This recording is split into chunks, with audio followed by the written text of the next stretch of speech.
அனைவருக்கும் வணக்கம். இன்றைய தலைப்பு 86வது அதிகாரம் இகல். அடுத்து 6ஆம் குறளுக்கு வருகிறோம். இகலின் மிகல் இனிது என்பவன் வாழ்க்கை தவலும் கெடலும் நனித்து. இகலின் மிகல் இனிது என்பவன் வாழ்க்கை தவலும் கெடலும் நனித்து. மாறுபாட்டில் மிகுதலை இனிது என்பவன் வாழ்க்கை அழிவதும் வளமை கெடுவதும் விரைவில் உண்டாகும். மன முரண்பாடு தோன்றுகிற போது அதனை மேலும் வளர்ப்பது நல்லதென கருதி வாழ்பவரின் வாழ்க்கை மிக விரைவில் நிலை குலைந்து அழிந்து போகும் என்பது அதனுடைய திரண்ட கருத்து. ஆனால் திருவள்ளுவர் தொடக்கத்திலேயே வாழ வழி சொல்லுகிறார். எப்படி சொல்லுகிறார்? நிலைமிசை நீடு வாழ வழி சொல்லுகிறார். நெறி நின்றார் நீடு வாழ வழி சொல்லுகிறார். அவனால் இகழால் நிறைந்த வாழ்வையும் ஆக்கத்தையும் அழித்து கொள்ளக்கூடாது என்பது கருத்து. அறநெறி வாழ்வும் ஆக்கப்பேரும் தொழில் வளமும் ஒருங்கே கொண்ட ஒரு குடும்பம். இப்படி நிறைய கதைகள் இருக்கு, உங்களுக்கு தெரியும். நான் ஒரு கதை சொல்றேன், இதன் மூலமாக உங்களுக்கு உங்களுடைய அனுபவத்திலே நிறைய கதைகளை நீங்கள் இதிலே புகுத்தி கொள்ளலாம். அப்படி ஒரு நல்ல குடும்பம் நல்லபடியாகத்தான் வளர்க்கிறார்கள். ஆனால் கூடா நட்பு என்று ஒன்று இருக்கிறது அல்லவா? இந்த இளம் வயதிலே சிலர் அவர்களுடைய மனத்தை கெடுக்கிற மாதிரி சுண்டி இழுப்பார்கள். ஒரு 50 ஆண்டுகளுக்கு முன்னாலே 2 மருத்துவர்கள், ஊர் பேர் சொல்லவில்லை, ஒரு 2, அப்பெல்லாம் எம்பிபிஎஸ் கிடையாது, சாதாரணமாக ஒரு 6 மாதம் 3 மாதம் படித்துவிட்டு அவர்கள் ஒரு ஒரு நுனிப்புல் மேய்கிற அளவுக்கு படித்திருப்பார்கள். அவர்கள் அந்த ஸ்டெதாஸ்கோப் என்று சொல்லுகிறோமே, அதை ஒன்று மாட்டிக் கொள்வார்கள். சில கருவிகள் வைத்திருப்பார்கள், அதை கொண்டு மருத்துவம் பார்ப்பார். ஒரு மருத்துவருக்கு கூட்டம் அதிகமாக போகிறது, இன்னொரு மருத்துவருக்கு தூங்கி விழுகிறது. அவர் என்ன செய்கிறார்? இளைஞர்களை பிடித்து அவர்களுக்கு போதை கலந்த சில மாத்திரைகளை வழங்குகிறார். அவன் அதிலே மன மயக்கம் ஏற்பட்டு விடுகிறது. அவனுக்கு இது நன்றாக இருக்கிறது என்று அவன் நினைக்கிறான். இளம் வயதிலே அவனுடைய பேதைமை, அவனுக்கு அதிலே சுகம் தெரிகிறது. இவன் அவனுக்கான நோய்க்கு மருந்து கொடுப்பதை விட இப்படி கெடுக்கிறான், இப்படி கெடுத்தான். பிறகு அவனுடைய வாழ்வு நல்லா இல்லை என்பது வேறு செய்தி. பிறகு இளைஞர்கள் கூட்டமெல்லாம் இவர் பக்கம் திரும்பியது. அதனுடைய கரணியம் இதுதான். இது மாதிரியான தீய வழிகளிலே கொண்டு செலுத்துவது. இவன் தான் நன்றாக பிழைக்க வேண்டும் என்று கருதி இந்த தீய செயலை செய்கிறான். அதனுடைய வினை சுவற்றில் அடித்த பந்து நம்மிடமே திரும்பி வருவது போல் திரும்பும், தன்னுடைய குடும்பத்தை சாய்க்கும் என்பதை அவன் உணரவில்லை. அதை போல நான் சொல்லுகிற அந்த குலக்கொழுந்து கூடா நட்பின் காரணமாக தீய வழியிலே சென்று விடுகிறான். பெற்றோருக்கும் கவலை, அதற்கு மேல் இருக்கிற பெரியவர்களுக்கும் கவலை. குலக்கொழுந்தாக ஒன்றே ஒன்று இருக்கிறது, இப்படி ஆகிவிட்டதே என்று கவலை பெறுகிறார்கள். இதிலே சூழ்ச்சி மிக்கவர்கள். மிக எளிமையாக சில எடுத்துக்காட்டுகளை சொல்லுகிறேன். பாசமலர் என்கிற ஒரு திரைப்படம்.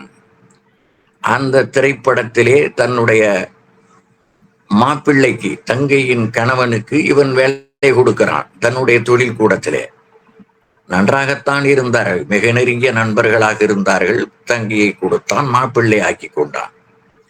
ஆனால் கெடுமதியாளர்களுடைய பேச்சை கேட்டு வேலை கொடுத்த தன்னுடைய மைத்துனன் மீதே பகைமை கொள்கிறான். இதுதான் இகல். அந்த தீட்டிய மரத்திலேயே கூறுபாய்த்தல் என்று சொல்வார்களே, அப்படி வருவதாக அந்த கருத்து இருக்கிறது. இகல் என்பதை நன்றாக புரிந்து கொள்வதற்காக இந்த காட்சியை உங்கள் முன் சொல்கிறேன். பெரும்பாலும் அந்த படத்தை பார்க்காதவர்கள் இருக்க மாட்டீர்கள். அதே நடிகர் நடித்த பின்னாலே ஒரு 30 ஆண்டுகளுக்கு பிறகு ஒரு படம் வந்தது. அது குளமா என்று நினைக்கிறேன். அதுல அண்ணன் தம்பி இருவரும் ராமலட்சுமணன் போல மிக நெருக்கமாக அன்பை பொழிந்து வாழ்கிறார்கள். இருவருக்கும் திருமணமாகிறது. இருவருடைய மனைவியரும் நல்ல குணவதிகள், நல்ல சிறப்பானவர்கள், நல்ல பண்புடையவர்கள். ஆனால் தம்பியினுடைய சேர்க்கை சரியில்லாமையினாலே அவன் சொத்தை பிரித்து கொடுக்கும்படி அண்ணனிடம் கேட்கிறான். அந்த தம்பியினுடைய மனைவி எவ்வளவோ சொல்லுகிறாள், நாம் கூட்டு குடும்பமாக இருப்பதுதான் நல்லது என்று அவனுக்கு அறிவுரை வழங்குகிறாள். அவன் கேட்கவில்லை. ஏனென்றால் இவனுடைய கூடா நட்பு இருக்கிறதே, அது நன்றாக இவனுடைய மூளையை சலவை செய்து விட்டது. எல்லா புகழும் உன் அண்ணனுக்கே கிடைக்கிறது, அவன் நிறைய தான தர்மங்கள் எல்லாம் செய்கிறான். உன்னிடம் காசு தனியாக நீ வாங்கி கொண்டாயானால், சொத்தை பிரித்து கொண்டால் நீயும் இப்படி புகழ் பெறலாமே என்றெல்லாம் அவனை மூளை செலவை செய்து உருவாக்குகிறார்கள். இதுதான் இகல், திருப்பி விடுவது. நல்ல குடும்பத்தை கெட வைக்கின்ற விஷக்கிருமிகள் இவர்களெல்லாம், நச்சர்கள். அவள் மனைவி எவ்வளவோ சொல்லுகிறாள், கேட்கவில்லை. இவன் சரி என்று தன்னுடைய பொருள்கள், வீட்டு பத்திரம் முதற்கொண்டு எல்லாம் ஒரு பக்கம் வைக்கிறான். ஒரு நாற்காலியிலே ஒரு பகுதியிலே இந்த அண்ணன் அமர்ந்து கொள்கிறான். தம்பியை அழைத்து வரை சொல்லி, பாகம் பிரித்தாயிற்று, எடுத்துக்கொள்ள சொல் என்று சொல்லுகிறான். அவன் வந்து பார்க்கிறான், திகைக்கிறான். எங்கே பாகம் பிரிக்கப்பட்டிருக்கிறது? எல்லாம் அப்படியே தானே இருக்கிறது, பத்திரமும் இங்கே தானே இருக்கிறது, 2 பத்திரமாக இல்லையே என்றெல்லாம் அவன் கவலை உறுகிறான். அவன் தம்பி மனைவி சொல்லுகிறார், உங்கள் அண்ணன் ஒரு நுட்பமான பணியை செய்திருக்கிறார், அதை கூர்ந்து நோக்குங்கள் என்று. அப்பொழுதும் அவனுக்கு அறிவில்லை. இந்த கான்செப்ட் எங்க வருதுன்னா, மகாபாரதத்துல அதுல இருந்து எடுக்கப்பட்ட கான்செப்ட் தான் இது. அதனுடைய உட்கருத்து, பாண்டவருக்கும் கௌரவர்களுக்கும் நடைபெறுகிற போரின் போது கண்ணனுடைய உதவி வேண்டும் என்று நினைத்து துரியோதனன் செல்கிறான். அவன் செல்கிற போது என்ன நினைக்கிறான், அவனுடைய படைகளை எல்லாம் நாம் வாங்கி கொண்டால் நம்முடைய படை வீரர்களுடைய எண்ணிக்கை அதிகமாக இருக்கும், படைக்கருவிகளும் நமக்கு கிடைக்கும் என்று கருதி உள்ளே செல்கிறான். அதற்கு உள்ளே செல்கிறவன் அவன் கண்ணனுடைய உறங்குகிற போது அவனுடைய தலைமாட்டிலே உட்கார்ந்திருக்கிறான். அதற்கு பின்னாலே பாண்டவர்கள் சார்பாக அர்ஜுனன் செல்கிறான். அவன் எழுந்தவுடன், தூங்கி முடித்தவுடன் பார்ப்பது கால் மாட்டிலே உட்கார்ந்திருக்கிற அர்ஜுனனை. அர்ஜுனா வா என்று விசாரிக்கிறான். அவன் சொல்லுகிறான், அண்ணா வந்திருக்கிறார். அப்பொழுது கூட அவனுக்கு மனதிலே பகைமை இல்லை. பாருங்க, அதைத்தான் மகாத்மா சொன்னார், பகைவன் என்பதை விட பகைமையை ஒழிக்க வேண்டும் என்று. அவனோ சண்டை போடுகிறவன், அவனை மரியாதையாக சொல்லுகிறான், அண்ணா வந்திருக்கிறார். அப்படியா துரியோதனா என்று அப்பதான் திரும்பி பார்க்கிறான். என்ன வேண்டும் என்கிறான். வந்த செய்தியை சொல்லுகிறான், உன்னுடைய போரிலே, நடக்க போற போரிலே உன்னுடைய படைகளெல்லாம் எனக்கு வேண்டும். சரி, எடுத்துக்கிட்டான். அர்ஜுனா, நீ எதற்காக வந்தாய்? கண்ணா, நீ வேண்டும் என்று சொல்லுகிறான். இதை அதற்கு முன்னமேயே விதுரர் போதித்திருக்கிறார். அதுக்காக பெருசா போயிடும், நான் போகல. உள்ள விதுரர் போதித்ததனுடைய அந்த உட்கருத்தை இவன் வாங்கி கொள்கிறான். கண்ணன் இருந்தால் அழிவு நம் படைக்கு வராது, அவன் காப்பவன் என்று சொல்லுகிறான். அதை போல இந்த திரைப்படத்துல பொருள்கள் அனைத்தையும், வீட்டையும் அனைத்தையும் ஒரு பக்கமாக வைத்து விட்டான். இவன் தனியாக உட்கார்ந்திருக்கிறான். இப்போ உனக்கு அண்ணன் வேண்டுமா, இந்த அழிந்து போகிற சொத்துக்கள் வேண்டுமா என்று கேட்கிறான். நீ அந்த பாசமலர் படத்திலே வந்தது உறவுகளில் பிரிவை எப்படி வேறு விதமாக வேறு கோணத்தில் எடுத்தார்கள். இந்த திரைப்படத்தை வேறு கோணத்தில் எடுத்திருக்கிறார். ஆனா செய்தி ஒன்றுதான். இகல் என்பது எவ்வளவு தீமையானது என்பதை இந்த செய்தி இந்த குரல் மூலமாக விளக்குகிறார். இகலின் மிகல் இனிது என்பவன் வாழ்க்கை தவலும் கெடலும் நினைப்பு என்று சொல்கிறார்.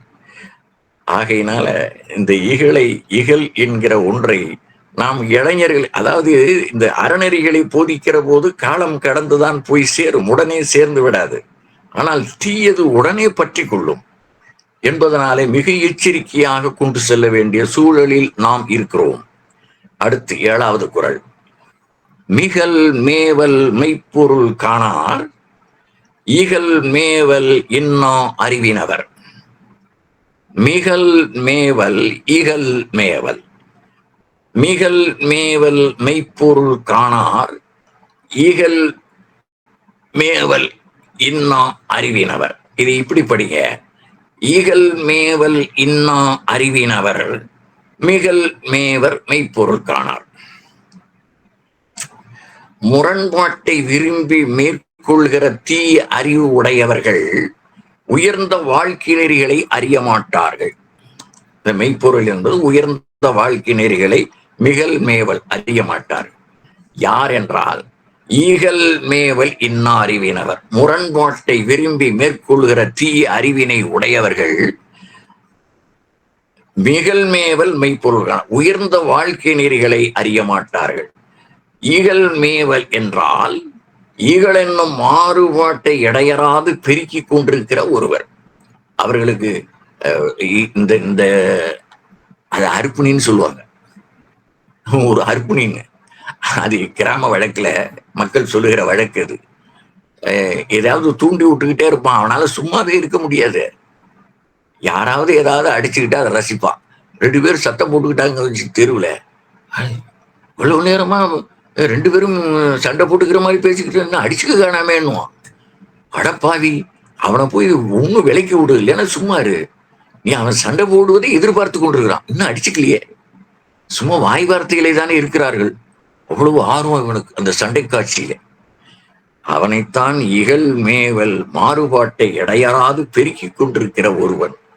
இன்னா அறிவினவன், தமக்கு தாமே கேடாக்கி கொள்ளும் தீய அறிவினை உடையவர்கள் இவர்கள் மெய்ப்பொருளை காண மாட்டார்கள். அதுதான் மிகல் மேவல் மெய்ப்பொருள் காணார் என்று சொன்னார். இங்கே ஒருவர் தம் பிறப்பின் கடைத்தேற்றத்துக்கு உரிதாக அறிந்திருக்க வேண்டிய மெய்ப்பொருள் கல்வியில் மிகச்சிறப்படைதலை என்றும் காண மாட்டார் என்று சொன்னவர். மெய்ப்பொருள் கண்டவர் இருளும் மருளும் நீங்கியவர், இகலனோ இரண்டாலும் ஆட்டி வைக்கப்படுபவர். மாசரு காட்சியவர் மெய்ப்பொருள் கண்டவர், தாமே எதனையும் தெளிந்து. 2 பேர்த்துக்கும் உள்ள வேறுபாடு. மெய்ப்பொருள் கண்டவர் இருளும் மருளும் நீங்கியவர், ஆனால் இகலனோ இரண்டாலும் ஆட்டி வைக்கப்படுபவர். மாசரு காட்சியவர் மெய்ப்பொருள் கண்டவர், தாமே எதனையும் தெளிந்து கண்டால் அன்றி ஏற்காதவர். தான் பார்க்கணும் பார், படிச்சு பார்க்காம கையெழுத்து போடக்கூடாது இல்லையா? அதனால தாமே அதை சரிபார்க்க வேண்டும். சரிபார்த்ததற்கு பிறகுதான் ஏற்றுக்கொள்ள வேண்டும். அவர் மேலாளர் கையெழுத்து போட்டு விட்டார் என்று ஆணையர் கையெழுத்து போட்டு விடக்கூடாது. அதற்கு மேலாக உள்ளவர் ஆணையர், கமிஷனர். அவர் மீண்டும் ஒரு முறை படித்து பார்ப்பார். படித்து பார்த்து இது சரியில்லை என்றால் அதிலே புட்டப் த ஜீவோ என்று எழுதுவார். என்ன காரணம் என்றால், இது எனக்கு தெரியவில்லை, அதனால இதற்கான ஆதாரத்தை அரசாணையை கொண்டு வாருங்கள் என்று அதில் புட்டப் த ஜீவோ என்று அந்த ஆணையர் எழுதுவார். அதனாலே தாமே எதனையும் தெளிந்து கண்டாலன்றி அதை ஏற்றுவிடக் கூடாது என்பதை எவ்வளவு எச்சரிக்கையோடு திருவள்ளுவர் கொண்டு வரார் பாருங்க. பிறப்பெண்ணும் பேதமை நீங்க சிறப்பெண்ணும் செம்பொருள் காண்பவர் அவர். ஆனால் இகழன் இருக்கான் பாருங்க, இகழை விரும்புகிறவன், மாசே உருவானவன், கண்டதே காட்சி கொண்டதே கோலம் என்று இருப்பவன், பேதமையே பிறப்பாக பேதமையை சிறப்பாக கொண்டு இறக்கப் போயவன், பிறகு எவ்வாறு இவனால் மெய்ப்பொருளை காண முடியும் என்று கேட்கிறார் திருவள்ளுவர். ஒரு அலுவலகத்துல ஒரு இகழன் இருந்தால் போதும். நான் இந்த காட்சி நேரடியாக நான் ஒரு அலுவலகத்தில் பார்த்தேன் 1980. இவன் ஒரு கோரிக்கை வைத்ததை அந்த அலுவலர் செய்யவில்லை.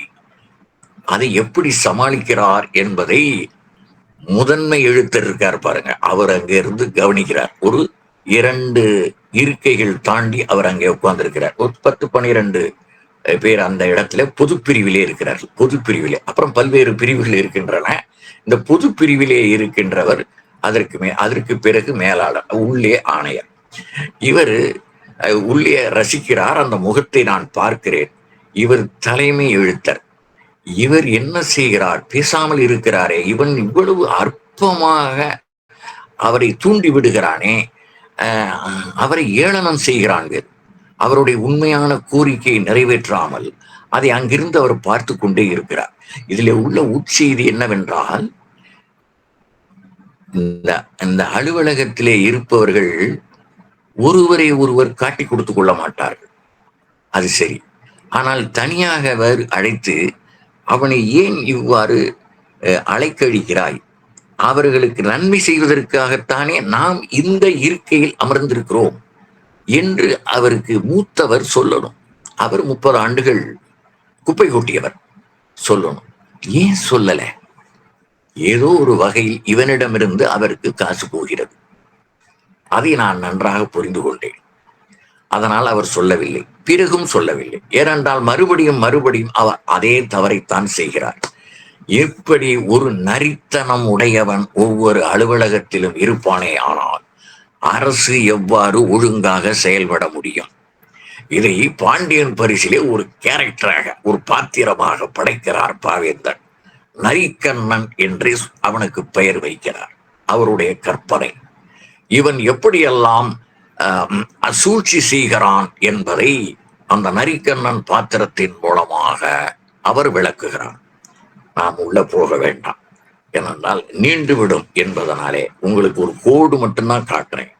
மிகல் மேவல் மெய்ப்பொருள் காணார், இகல் மேவல் இன்னும் அறிவினவர். அடுத்தது 8ஆம் குறள். இகலிற்கு எதிர் சாய்தல் ஆக்கம், அதனை மிகல் ஊக்கின் ஊக்குமாம் கேடு. இதை எப்படி படிக்கணும்? இகலிற்கு எதிர் சாய்தல் ஆக்கம், அதனை மிகல் ஊக்கின் கேடு ஊக்குமாம், கெடுதல் விளையுமாம் என்பதை நாம் பார்க்கணும். மாறுபட்ட மனக்கோட்டை விட்டு விலகி நடப்பது நல்லது. அதனை ஊக்கப்படுத்தி வளர்ப்பது அழிவை உண்டாக்கும். முன்பொருள். மாறுபாட்டு இயல்பு உடையவர் எதிர்பட்டால் ஒதுக்கி போதல் வேண்டும். இப்ப பன்றி சாக்கடையில விழுந்து சொதன்னு வருது, நம்ம வெள்ளை வேட்டி வெள்ளை சட்டை போட்டுட்டு போறோம், அல்லது ஏதோ போட்டுட்டு போறோம். அது ஒரு சிலுப்புச்சுட்டா என்ன ஆகும்? நாம தானே ஒதுங்கி போகணும். அது மாதிரி அந்த ஆள் வந்தா ஒதுங்கும். அவன் கூப்பிட்டு ஒம்புழுப்பான், என்னங்க நீங்க பாட்டு பார்க்காத மாதிரி போறீங்க அப்படின்னு. ஒரு முக்கியமான வேலை இருக்குன்னு போகும். இதான் பொய்மையும் வாய்மை இடத்த. முக்கியமான வேலையும் இருக்கலாம், இல்லாமல் இருக்கலாம். ஏனென்றால் அவனிடமிருந்து தப்பிக்க வேண்டும், ஒதுங்கி போதல் வேண்டும். மாறுபாட்டை வளர்த்தால் அம்மாறுபாட்டையே வளர்க்கும். அதனை கண்டுகொள்ளாது விட்டுவிட்டால் அது நெருங்காது, கேடும் செய்யாது என்று முன்பொருளாக சொல்லுகிறார். எப்படி என்றால், திருவள்ளுவரே அதுக்கு எடுத்துக்காட்டு சொல்றார். இளைதாக முள்மரம் கொள்க. 88வது அதிகாரத்தில் படிப்போம். இளைதாக முள்மரம் கொள்க, களையமர் கைகொள்ளும் காழ்த்த விடத்து, முள்மரம் தோன்றுகிற போதே அதை வெட்டி வீழ்த்தி விடு. இல்லை என்றால் அது வளர்ந்ததற்கு பிறகு வெட்டும்போது மிகவும் துன்பத்தை கொடுக்கும். அதே போல இகல் தோன்றும் போதே அற்றுப்போகை செய்துவிட வேண்டும். அதனை முற்றவிட்டால் அகற்றுவதற்கு அரும்பாடாகிவிடும் என்று திருக்குறள் எடுத்துக்காட்டு இந்த இகலுக்கு. இப்ப அதுக்கு ஒரு எடுத்துக்காட்டு சொல்றேன். திருவண்ணாமலையில சம்பந்தாண்டான் என்று ஒரு பண்டிதர் இருந்தார். அவர் என்ன பண்ணுவார்னா, ஏதாவது தமிழ் படித்தவர்கள் வந்தா அவர்களை இகழ்வது, அல்லது அவர்களுக்கு ஏதாவது பாடல் தெரிகிறதா என்று பார்ப்பது, தெரியவில்லை என்றால் அவர்கிட்ட காசு கேட்பது என்று இப்படி வச்சிருந்தார். ஏதாவது கொடுத்துட்டு போனுவார். உனக்குதான் தெரியல கொடு என்று. இப்படி அங்கே இரட்டை புலவர்கள் அந்த காலத்திலே வாழ்ந்தவர்கள் திருவண்ணாமலைக்கு செல்லுகிறார். இரட்டை புலவர்கள்ல ஒருவர் ஒருவர் தோல் மேல் அமர்ந்திருப்பார். கீழே இருப்பவருக்கு பார்வை கிடையாது. அவருடைய தோளிலே அமர்ந்திருப்பவருக்கு நடக்க முடியாது, கால்கள் 2 கால்களும் இல்லை. அதனாலே அவர் வழிகாட்டுதலின்படி அவர் நடந்து செல்வார். அப்படி செல்கிற போது இவர் வம்பிழுக்கிறார். யாரு? சம்பந்தாண்டா. இகல் எப்படி கொண்டு வரார் பாருங்க. அவருடைய மனம் திரிந்து கிடக்கிறது. அவர் இரட்டை புலவர் என்பது அவர்களுக்கு தெரியும், அவருக்கு தெரியும். எழுத்தாணிக்கான காசு கொடு என்று கேட்கிறார். அவர்கள் இல்லை என்கிறார். அப்படியானால் நான் சொல்லுகிற மாதிரி பாட்டு எழுத வேண்டும், அப்படி எழுதுனா உங்களை விட்டுறேன். சரி சொல்லுங்க. அவருக்கு இவரே அடி கொடுக்கிறார்.